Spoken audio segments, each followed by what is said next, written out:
Mame mu achibiem na mesa mu akwa abamfam Adom TV Badwam so yadanita ekotegu asinkran sama enenso ode amaye de edu so no ya Adom TV Badwam kase ensam no ne etodwa wo mu bi ya wo betini ora Peter McManu say ye mama mpani abede a kire wo ye Franka tuni de ma MPP amanyoko no mre no wonyi obi a obetimi aboa se ne running mate ye de honsam no kire mu no ebebro yebeko yendi abato mpesua no eso na abibata supporters se yendi MPP primaries ne de just won sa to ne biem so on pesa asumdue ye adwuma de a eno so ye de bebro sansam no ne nsem bi na no pay me de bro Adom TV Badwam kase wo share live on Facebook/Adom TV extra and I say Facebook/Adom TV oko go TV a channel no ye 119 DSTV ye 280 oko YouTube a Adom TV 2 Midi de afia amankwa tamaklo afia ni DMT said and something chemo ankasa etie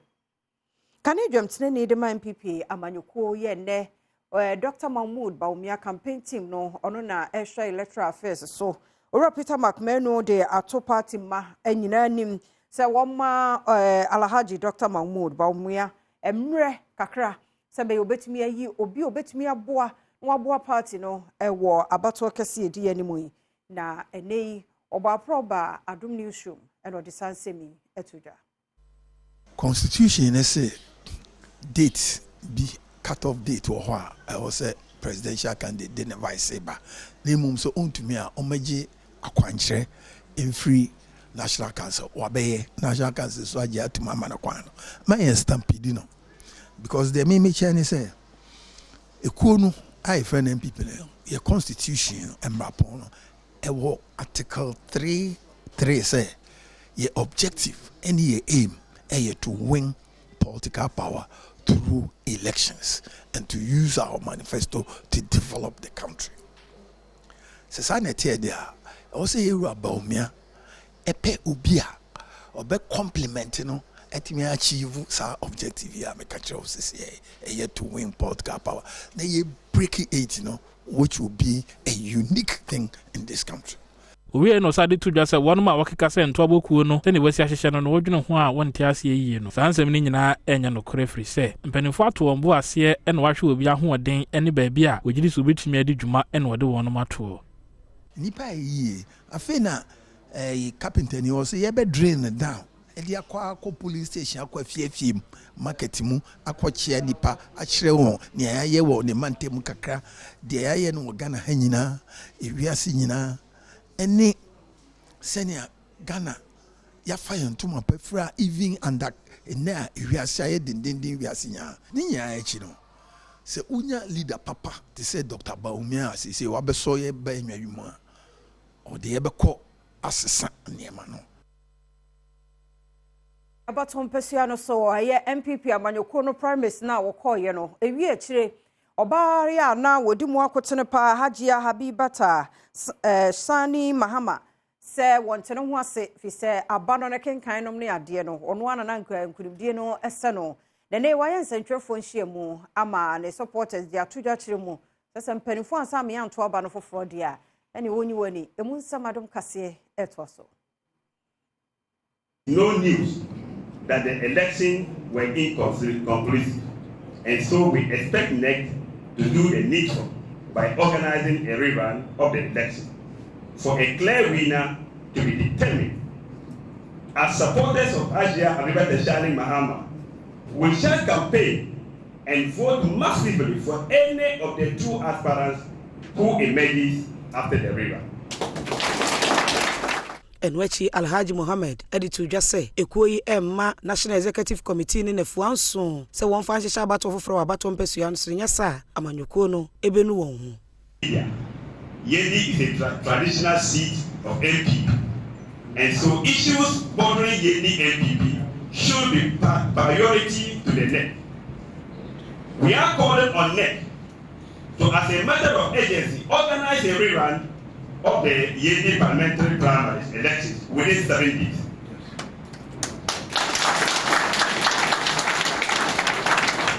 Yendi constituency still has no parliamentary candidate elect. Any short of a rerun will have dire consequences for the parliamentary fortunes of the party in the Yedi constituency.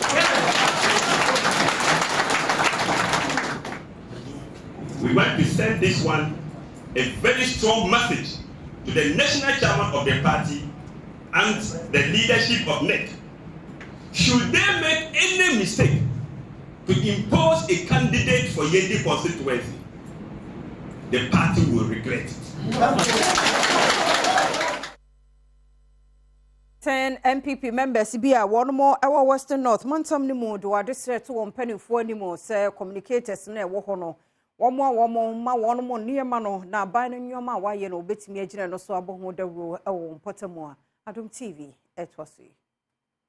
say na yen kan humom ayen kambom nko a de betuma ma NPP breaking the 8 na omo mani so mehwe omo communicators across the region because baby adu no NDC no den trust them ne propaganda ne nam enti ehia se be resource the communications team no omo so anya abutra nya ahofama ene enoma so omo de ye adwuma no omo so de aboa me aton party ne ma pa waye ene yira Dr. Mahmoud Baumia ni bold solution vision no actually and a concerned youth communicators a kuma any amani boni twetwe nkomo a wonom ade tu dwa se wonom de obedu obetumi biara se de ebeya Dr. Mahmoud Baumia any MPP amanyoku no ebedi nkunim e wa fimpinu any adunu nan abatu onimu sisi a ye betiegu monten so ni ya hye various houses no na any villages no any ba bia wo se yetumi kobo Baumia any MPP aban hu dawuro no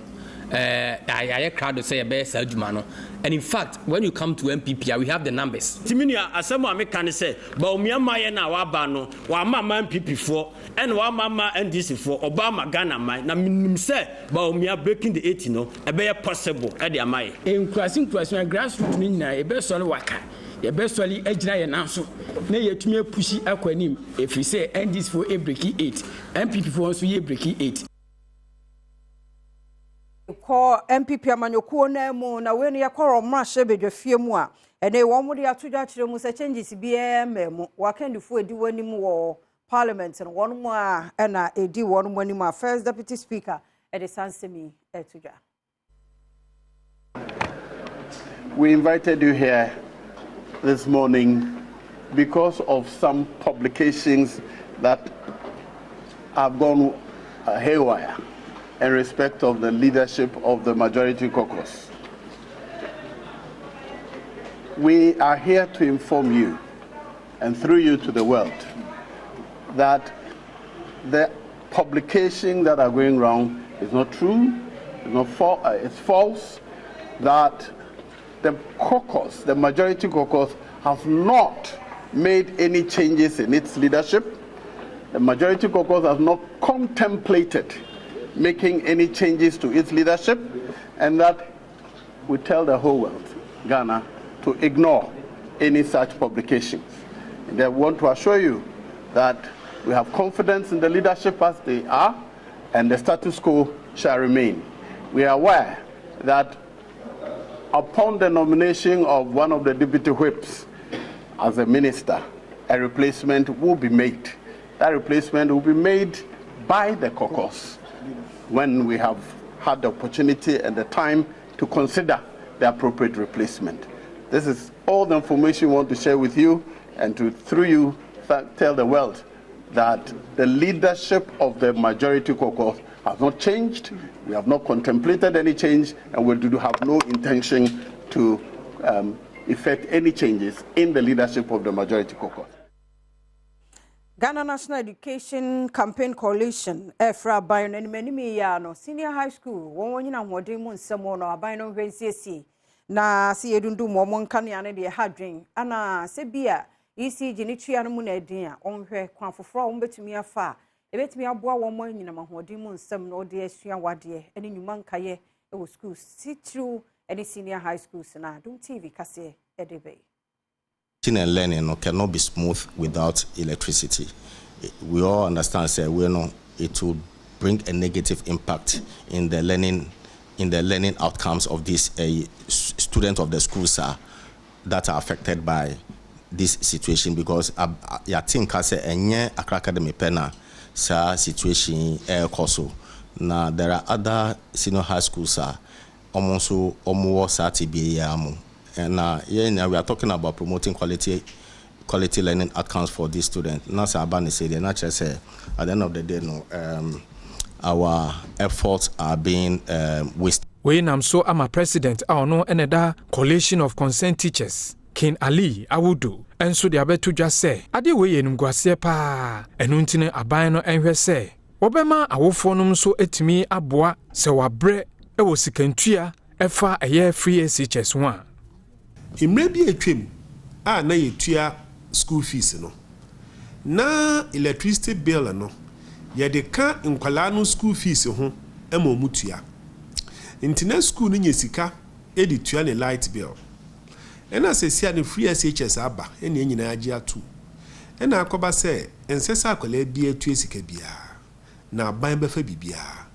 Na sa aban age atu mu so befa bibia dia. Inde na nka ensesa sa ade wi esi yi esi SHS ni mu. Na dia wofo betumi etua e dia aboa no omuntua. Sa aban abonobo so se oye free SHS 100% free dia. Omunhwe se impre bia no sika e wo se ekọ schools ni mu na omodi ye sa nioma we no ebeko ya ewo onwe MA Junior High School 2 ewo jeso mensi mu asantemantem no mu and staff common room eduase na wo muti ehua de Adom kase ekọ ho no mu na eswani se okache mu ya Adom kase edeba onwe MA2 GHS yewo edweso de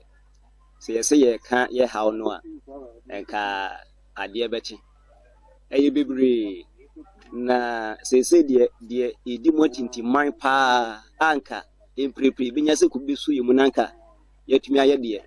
enka ene no ne staff common room se yeti hey pa no utimi ka se o dress crab school because o dress said there in futuro said yo ya fefogu office papa bi edit air condition mu asem say adwuma na ye ne said be teacherfo bi mpo chan ye hu futuro na asem futuro ne enkola nyina enti okra ko na classroom na o tina dia kwana crash o no amada wo ye me role model so edi eni enye fe edrumre bi a enkonya kra ye betena so ye ba na ano ayedi na ne ye wo se obi wo ho a ofie ben ha wo ba wo se ofa akonya fie na odeba na obetena so na opon a no wasa pa akura bi eja woni ne temantem na kyese wasa de ayedai odi akoja asamre mana owo onwe abatwo mpasua so enumnyamfo Hakim Muhammad woni Adom kase abankomo akyera na mutua wo tudi afa ho me first day me ba akra na menim se bi omuti bi ase gemframa se wo ba foforo na wan approach ma wo nse da hu ni se omuti bi ase ti me approach ma ka se o omuni office na ho no mute na ha me na ye se wo si tu am anamo na se ndie ma twetwe proposals e dey my NGOs any nkofu bia obetimi aboa mi bia say at least omatimi an raise foundation kakra entinka yetimi boa mu epeje dino office ni so mama anka be mi de bebre na yebusa say enkosi dabai and schools and the trees any teachers and the trees eto ebetimi twa e wasante mantem na statistical service mpanifo so saban onyiri mu pa ema ne nkwada ye wa yakayaka de bro wo mu no wo mu eye saade no e wo samra mu ye dene e wo won so se be ya e be ya sudie de ama wo bi so a wo boni timo po so be ye ma ne nkwada bi ayakayaka de a Adom TV e de be baby ana me ahmete kakra ne ye 15 to 19 for na bria wonyin sen a wo fa sa violence ne wo ha mu no e bi se na me kan no e bia betime aba ne se do sa stage na ya na say ye hu omo say teenagers e bia times omo times no omo akonyi se nti ona mo kwa se be kwa bia hu ye obi ehin na say dem gwase bi bible so ne e bi so a betime aba ne say insem bebre e bia nkola omo aware ntem insem bebre ni say ye further studies to find out why these things are happening nti eto say policy implementers and then various ministry departments in charge of some of these things. And so now to me I put it down some strategies I to me a service in some kakre 2022 Ghana Demographic Health Survey no womgusu pone hu bi de breye ene wokọ northern region hwa yo se mema na aware na de before mbe ware no na omahu so mo yusu machine na ma tetred emu nsamadom kase edeba ye che Ghana mu mienu northern sector ene Ashanti southern sector into fa northern sector na ma dodo na aware even at a younger age. Respondents na ye no ye respondent na ye fa omo say ye ne omo edi nkita ho no ye hu say wokọ Ashanti region a emma ne mema ni nyina omo aye interview omo no omo di mpem agro ansa omo ware ba na ebi mo so enware ye ena wokọ north de a ye hu say mba na aware ni nyina de omo di mpem agro wo bra no omo aware bemma ne de na entesa emma na ye interview omo nyina ne kire ye se omo di mpem agro ansa omo ware enwachi okade to aso se reproductive health ho adesua na wo se awofo ne atwetwefo nyina kabom na otimi ekire wo ma ne sanse sesei abofra ne bedi mfie nkono kura no no wonnim oba ne bema ho na makwa a wode edi mpam agro ne senti wo firi kire wo mo a obetimi ate ase ne wahunu yesese wo mo eye say as early as possible because akola we di 9 years 10 years have sex there as I say one who say education you started in the teenage age ya late say your first sexual reproductive health you can ho asem nanso as say ye si sudua especially a man na omoye nkola na omaware no as say ye bo om no so omote ase say yes waware nti enwane so aban ne lawyer Penny Ora Godfrey Dame se edi atomra shebejofo animu se ogusu awo kese afi no wohwe animu se Ghana Police Service omo de docket fa Ahmed Swale ya ifie numu ni watu wana nanomo ewonsie do no omo de ne hunsam no ebeba Adom kase etwaso. First one to further request for information on the state of investigations. A second information docket was received by my office in May 2023. The docket indicated that investigations into the case are still ongoing and that the identity of the perpetrators of the deceased was still outstanding. No identifiable suspects have thus been found. The Attorney General, in a letter dated July 2023, advised the police to intensify their efforts to identify and arrest the perpetrators and to inform us as soon as this is done. Osan edi nsem foforo atudwa edi fa Professor Bene ni wuo ho ana JB Dankwa ensu wuo. Murder of the late Professor Bene. The Speaker, the accused person has been charged before the High Court, Accra, for the offence of abetment of murder. The Speaker, is abetment of murder because the person who actually confessed to murdering the late Professor Bene died in the course of investigations. But there is evidence on record supporting his confession, and that will be used against the accused person who is being tried for abetment of murder. The Speaker, the J.B. Dankwa Edu murder case is a case pending in court, and for that matter, I'll just briefly indicate the state of affairs. The Speaker is entitled the Republic vs. Daniel Asedu, alias Sesi Don Don, and another. The accused persons have been charged before the High Court for conspiracy to commit robbery and murder. Opeja Kotre Bonsra Free ya wotosum yenu de ato ne hemfo nkaye animosre omunyina nkamom na okon aye kon de atia galamse no nanan munyina mfo wo ho anyimo ebi na wo mo wonsase eho ban isase nso no galamse asef zero wo ba no ya amu galamse se tuma na nanu ma kwaba to ba ngu ya mi ya dina to wa zero se galamse dia ya kuwa zero ya mu mine no just ya pe mine ba mine na ko tie dia ya support na galamse to be sensu abaye ne ma fatano zero ahemfo mienu ya wosi wonom foforo ede nsem bi to yamane boni anim ka kire mabusua ne nkra emema na ewu mu no se abato nye ntokwa ni nyinaa yɛ nkambo mu kyerɛ wadwen nti wokɔ kyerɛ wadwen a wokɔkuru mu te na wode bɛkyerɛ obi bro sika sɛ di machi na kɔyɛ adeɛ a ɛnya a ɛnyinachi na wokɔ ne yɛkyi wa mekora me ma sɛ yɛkyi wa ɛnya adeɛ meba efisɛ mempɛ police station ɛna wakɔyɛ adeɛ ɛnyɛ nti metɔ biara fo biara deɛ wowɔ brabɔne bi ho a twe ho firi ho yɛnyɛ yɛntena ase ne yɛmu yɛ ma fɛfɛɛfɛ deɛ dɛm akoma so sɛ mmabunu a ɔmbɛyɛ aso atie me sɛneɛ deɛ ɔbɛpɛ sɛ ɔbɛkɔ school ɔbɛkɔ deɛ ɔpɛ sɛ ɔyɛ osua adwuma nso so ɔbɛsua firi sɛ meyɛ odwumani meyɛ kapentani mabie kwanya ato hɔ sɛ obi a ɔwɔ ɛpɛpɛ biara no ɔmmra na ɔmmra mɛsua adwuma Mamingina no so na Adom TV Badwam kase na ha na brema kwan na no pay me de asie me da se pa se woje brehwe bie enko ba bia na the one krata no ne online stories ahodo bi nso aka yensa ne emfanto so mfama wo kode a radin fan komra sumdie mu na share live on Facebook/Adom TV na me kwa ba kwasinsia nso aye krado ne ato so